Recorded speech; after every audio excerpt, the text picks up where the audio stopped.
ମୁଁ ନିବେଦନ କରୁଛି ଏ ଯେ ହାଣ୍ଡିକ୍ରାଫ୍ଟ ଭାଇ ଭଉଣୀ ମାନେ ଭିନ୍ନକ୍ଷମ ଲୋକମାନେ ଭୋକ ଉପାସରେ ମରୁଛନ୍ତି, ଧନ୍ଦା ପାଉନାହାନ୍ତି, ଅକର୍ମଣ୍ୟ ବୋଲି ସେମାନେ ମନକୁ ଭାବୁନାହାନ୍ତି କିଛି ଧନ୍ଦା କରିବାକୁ ବ୍ୟଗ୍ର।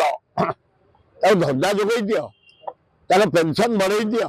ଭିନ୍ନକ୍ଷମ ଭାଇ ଭଉଣୀ ମାନେ ଆସି ମେନ୍ ରୋଡ ଉପରେ ଅନଶନ କରିଛନ୍ତି, ଧାରଣା ଦେଇଛନ୍ତି, ରାତି ଯାକ ପଡିଛନ୍ତି, ଭୋକ ଉପାସରେ ପଡିଛି, ଶୀତ କାକରେ ପଡିଛନ୍ତି। ତାଙ୍କ କଥା ନିହାତି କମରେ ମୋହନ ବାବୁ ବୁଝ। ଜରିଆରେ ମୋହନ ମାଝୀକୁ ମୁଁ ଅନୁରୋଧ କରୁଛି, ମୋହନ ବାବୁ ଭଲ କାମ କରୁଛ, କିଛି ଆପତ୍ତି ନାହିଁ। ପୁଲିସ ମାନଙ୍କ ଡ୍ରେସ ବଢେଇଲ 10,000, ଭଲ କଲ। ଏବଂ ମୁଁ ନିବେଦନ କରୁଛି ଏ ଯେ ହାଣ୍ଡିକ୍ରାଫ୍ଟ ଭାଇ ଭଉଣୀ ମାନେ ଭିନ୍ନକ୍ଷମ ଲୋକମାନେ ଭୋକ ଉପାସରେ ମରୁଛନ୍ତି, ଧନ୍ଦା ପାଉନାହାନ୍ତି, ଅକର୍ମଣ୍ୟ ବୋଲି ସେମାନେ ମନକୁ ଭାବୁନାହାନ୍ତି କିଛି ଧନ୍ଦା କରିବାକୁ ବ୍ୟଗ୍ର। ତାକୁ ଧନ୍ଦା ଯୋଗାଇ ଦିଅ, ତାର ପେନସନ ବଢେଇ ଦିଅ। ବହୁତ କଷ୍ଟରେ ସେମାନେ ଅତିବାହିତ ଶୀତ କାକରରେ ପଡି ରହିଛନ୍ତି, ଆନ୍ଦୋଳନ କରୁଛନ୍ତି। ଏଭଳିଆ ଶୀତରେ କିଏ ଘରୁ ବାହାରେ?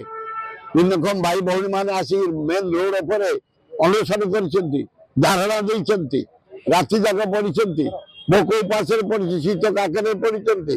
ତାଙ୍କ କଥା ନିହାତି କମରେ ମୋହନ ବାବୁ ବୁଝ। ଭିନ୍ନକ୍ଷମ ଲୋକ ଅକ୍ଳାନ୍ତ ପରିଶ୍ରମ କରି ପେଟକୁ ଦାନା ପାଇ ପାରୁନାହାନ୍ତି। ତାଙ୍କ ଭାତ୍ୟା ବଢାଅ, ତାଙ୍କ ପେନସନ ବଢାଅ ଏବଂ ତାଙ୍କୁ ଜବ ଦିଅ। ସେମାନେ କାମ କରିକି ନିଜ ଗୋଡରେ ଠିଆ ହେବେ, ଭଲ ହବ।